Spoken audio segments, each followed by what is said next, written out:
যখন বন্ধুরা চিনি শিরাটা তৈরি হয়ে গেছে, জল ঝরিয়ে রাখা সিদ্ধ করে যে আমটা, সেই আমটা এখানে দিয়ে দিচ্ছি চিনি শিরার মধ্যে এবং গ্যাসের ফ্লেমটা হাইতে দিয়ে দিচ্ছি। হাই ফ্লেমে আমটা চিনি শিরার সাথে 10 মিনিট ধরে সিদ্ধ হতে দাও।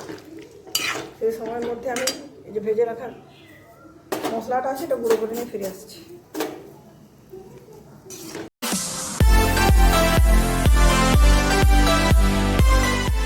নমস্কার বন্ধুরা, আমার চ্যানেল উদয়পূর্তিতে আপনাদেরকে স্বাগত জানাচ্ছি আরেকটা ইন্টারেস্টিং রেসিপির সাথে, যেটা আমরা বাঙালিরা শেষ পাতে খেতে খুবই পছন্দ করি। অতিথি আপ্যায়নও বানিয়ে থাকি। বন্ধুরা দেখে বুঝতে পারছেন কিছু আম নিচ্ছি আর আমের চাটনি বানাবো।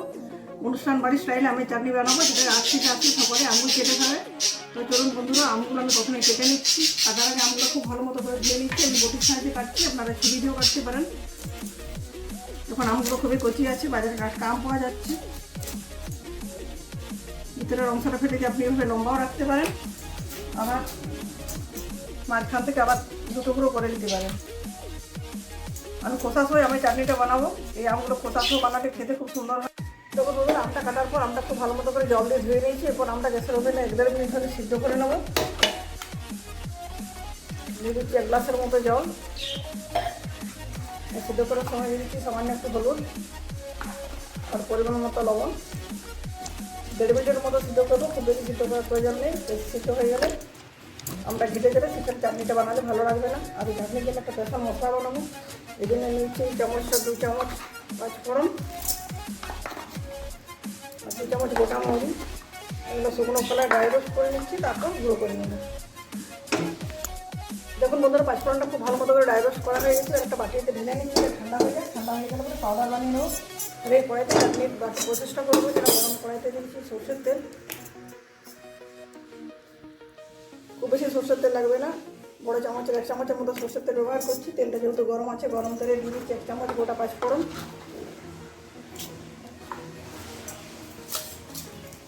দিয়েছি 2 তেজপাতা, সামান্য একটু হলুদ গুঁড়ো।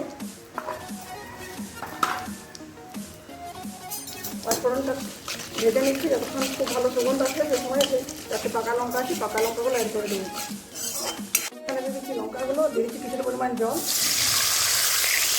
দিয়ে দিচ্ছি 400 গ্রামের মতো চিনি।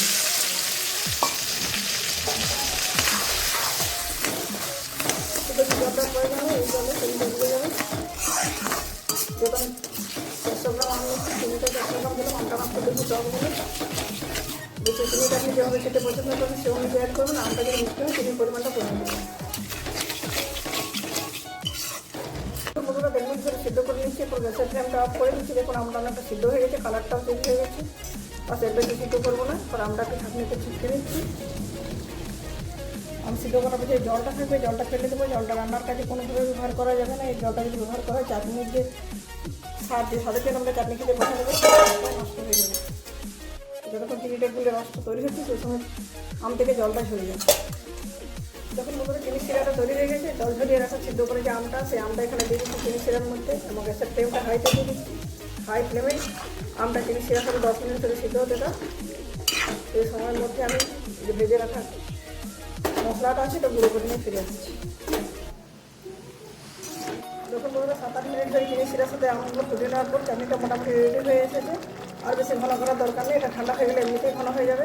তো এখানে দিয়ে দিচ্ছি 1 চামচ মতো লাল লঙ্কার গুঁড়ো, এটা কালারের জন্য। লবণটা টেস্ট করে দেখেছি, সিদ্ধর সময় দিলে একটু কম আছে, যেটা দিচ্ছি লবণ। খুব ভালো মতো মিক্স করে নিচ্ছি লবণ আর লঙ্কার গুঁড়োটা।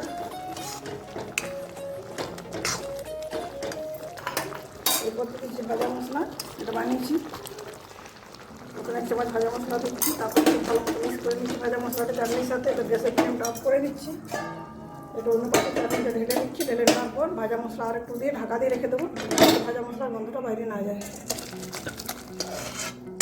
দেখুন বন্ধুরা, চাটনিটা ভাজা মশলা মিশিয়ে নেওয়ার পর কড়াই থেকে একটা পাত্রে ঢেলে দিয়েছিলাম। উপর থেকে আর 1 চামচ এই ভাজা মশলাটা উপর থেকে ছড়িয়ে দিয়ে ঢাকা দিয়ে দিয়েছিলাম, যাতে ভাজা মশলার গন্ধ বাইরে না যায়। চাটনিটা আমার পুরোপুরি রেডি হয়েছে, খুব সুন্দর ফ্লেভার আসছে। বন্ধুরা এই যে মশলাটা, এটা আমি চাটনি ছাড়া যে কোনো চাটনি বানানোর ক্ষেত্রে ব্যবহার করবেন। যে কোনো বাড়িতে বানানো চাটনি অনুষ্ঠানের বাড়ির মতো স্বাদ পাবেন। এই ধরনের চাটনি যদি বাড়িতে বানানো হয়, দুপুরের খাওয়াটা জমে যাবে। অতিথিরাও খেয়ে বারবার প্রশংসা করবে। বন্ধুরা আশা করি আমার আজকের রেসিপিটি আপনাদের খুবই ভালো লেগেছে। ভালো লাগলে অবশ্যই বাড়িতে বানাবেন। কেমন লাগলো কমেন্ট করে জানাবেন। যদি ভিডিওটি ভালো লাগে ভিডিওটিকে লাইক এবং প্রচুর শেয়ার করবেন। চ্যানেলটি যদি এখনও সাবস্ক্রাইব করে না থাকেন অবশ্যই চ্যানেলটি সাবস্ক্রাইব করে আমার পাশে থাকবেন। আজকের মতো পর্যন্ত, পরের দিন ফিরে আসছি নতুন কোনো রেসিপির সাথে। ধন্যবাদ।